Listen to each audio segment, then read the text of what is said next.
This documentary is brought to you by National Geo Something or Another for the purpose of Mr. Hart's insane U.S. history class documentary assignment detailing the evolution of literally anything in America. What would you say if I asked, what are your thoughts on Bigfoot? are you a conspiracy theorist, or do you trust everything the media tells you? Most people's opinions on this blurry creature is molded by ignorance in TV shows. Many people believe that the Bigfoot story started in the late 60s with Pat Gim and a costume, but in reality, Bigfoot has been a concept for hundreds of years all over the globe, with the Yetis of Nepal, the Yeren of China, the Yowie of Australia, in Indonesia, the Orange Pendek, the Alma of Mongolia, the Mande Burung of India, and so much more. But this is for U.S. history class, so we'll center in today on the Bigfoot in America. It is said that there are actually anywhere from 50 to over 200 names for Bigfoot across America in the Native American tribes. The common word Sasquatch is derived from one of these names, meaning the wild man. Here are some California native cave paintings found by the Tule River Indians, and some archaeologists said they were made around 500 to 1,000 years ago. Parents would tell their children not to make fun of the hairy man, or they might be taken by him. D.W. Lee, author and founder of Mid-America Bigfoot Research Center, recounts an oral story about the Cherokee devil called Juticala, or Tsulkalu, which means slanted-eyed giant. Juticala was a great creature and was believed to be able to leap across mountains. Tsulkalu is said to be able to read people's thoughts, even control their minds at will. Juticala was known to have contempt for the Cherokee people and was a dangerous threat because of a broken promise on behalf of one of the tribal people there. Not only that, but he was known to have a Cherokee wife. Funny enough, this isn't the only Native American tale of a Bigfoot having a human wife. There's actually a more recent story from the Lake Band tribe. This Bigfoot-esque creature, known to this tribe as the Skanecum, is believed in some sense to be a human, and in some sense a monster. In the early 1900s, a situation is described with a tribal woman getting kidnapped by the Skanecum. She was gone for a hot couple months and allegedly conceived a son through him, who was later named Patrick and lived until he was 30 years old. Patrick, quote, possessed a sloping forehead, very large lower jaw, a very large wide mouth with straight upper and lower lips, and straight protruding teeth. He was kind of stooped or humped-backed. His ears were elongated upwards, or peaked, and bent outward at the top.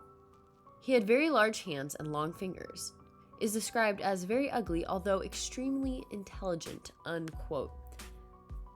Most Native Americans today, especially those living on reservations, believe in the existence of Bigfoot and have for centuries. Although theories of what he actually is varies from location to location. This shows that the basis for this supposed legend is grounded in the original American people dating back to hundreds of years ago, not just a whole bunch of people drinking beer. Even though our next story does probably have to do with some people I'm assuming would probably be drinking beer. The Prospectors. Well, I've seen a heap of tracks. Some big ones, some little ones. I remember back in 1912 when we was traveling up the Columbia Riverway with a bunch of fellers doing a bit of hunting. We stopped to camp for the night.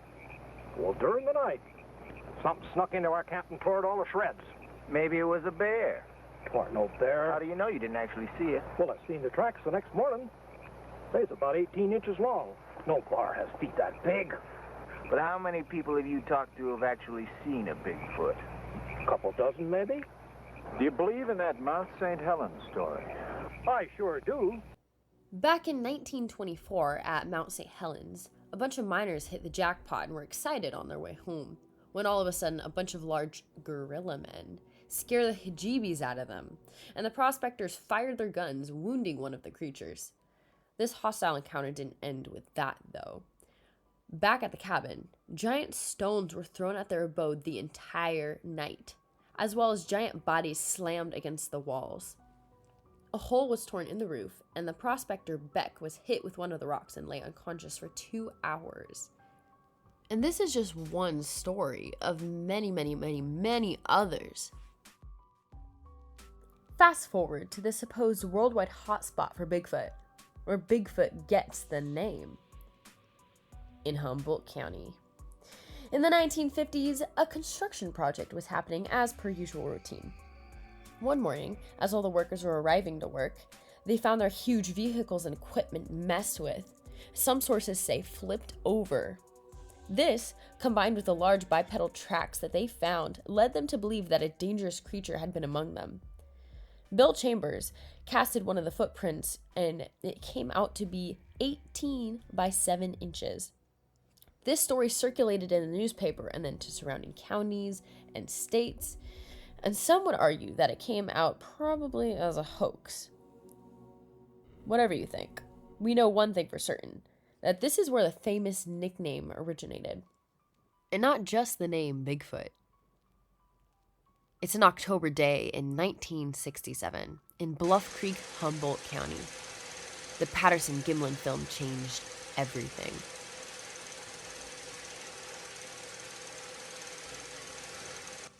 Come on, Roger Patterson. Of all the times to shake the camera, this is not it.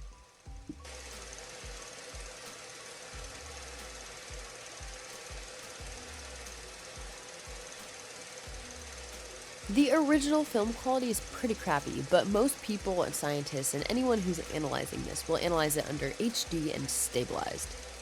With this higher quality video, anatomists point out that this is actually a female Bigfoot, identified by her, huge breasts. Close analyzation of the film will also show that the muscles are moving, which isn't something that would happen in a suit, especially made in 1967. A year before Planet of the Apes came out. Yeah. Additionally, the gait and long strides have been seen to be extremely difficult for a human to manage. Not to mention the proportion of the arms, the knee-jerk reaction of Roger Patterson, and the natural reaction of the creature. These all bring genuine evidence to the authenticity of the film. Both Patterson and Gimlin have never once claimed that it was fake. Just a couple years later, in the early 70s, in the Sierra Nevadas this time, the Sierra Sounds were recorded by Ronald Moorhead. There's 2 of them across the creek at the big rocks.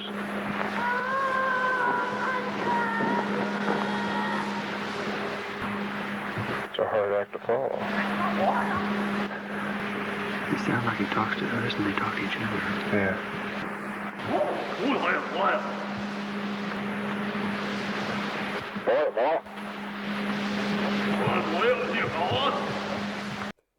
Linguists have identified these sounds as 1, a language, 2, unable to be made by humans, and 3, not from any known animal. I personally know and interviewed a man named Jim. He was in his 20s, scouting out places to bear hunt later in the season. After the combined signs of a huge and quick hairy mass out of the corner of his eye, a couple tracks with a huge stride, a guttural scream at night, claw marks 8 feet up in a tree, strange whistling, the lack of game near the creek, an unnatural large brush cave area, 3 rocks precisely thrown in his direction, and 2 unseen intelligent whistling creatures escorting him out of the forest on both sides. He had no context in his mind for a creature like Bigfoot, and it wasn't even until 10 years after this experience where it was come to his attention and all of the dots fit. Now, that was in the 70s. What about now? In the age of smartphones and CGI and all this other stuff that can make things better and worse. What about it? What are our stories now? Do we still get Bigfoot stories? Well, here's the Baxter Bigfoot, filmed in Baxter, Tennessee, October 2022. He do you see that? Do you see that? I'm afraid.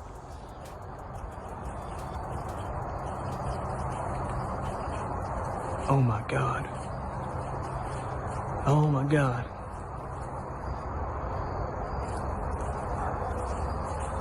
Oh my God. Valley, did you see that? Did you see that? In modern times, Sasquatch is now simply a pop culture t-shirt icon often associated with the forest.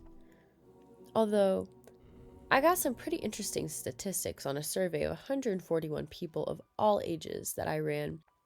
Half the people outright did not believe in Bigfoot. 30% didn't take a stand either way, but 20% were believers. About 1 in 4 people know somebody who believes to have had an encounter with Bigfoot. Although, less than 3% will say they've had any experience that they would attribute to Bigfoot. And most of these people are from El Dorado County, California. From talking to people on the older range of things, I've gotten the general gist that more recently it's becoming less stigmatized to talk about these things, which is awesome. It's also really fascinating to hear these stories.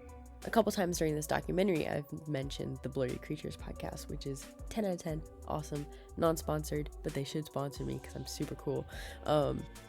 But platforms like that have given people a space to talk about their experiences and in turn have given more people the permission to speak about it. Us Bigfoot believers are in the minority, especially in Gen Z.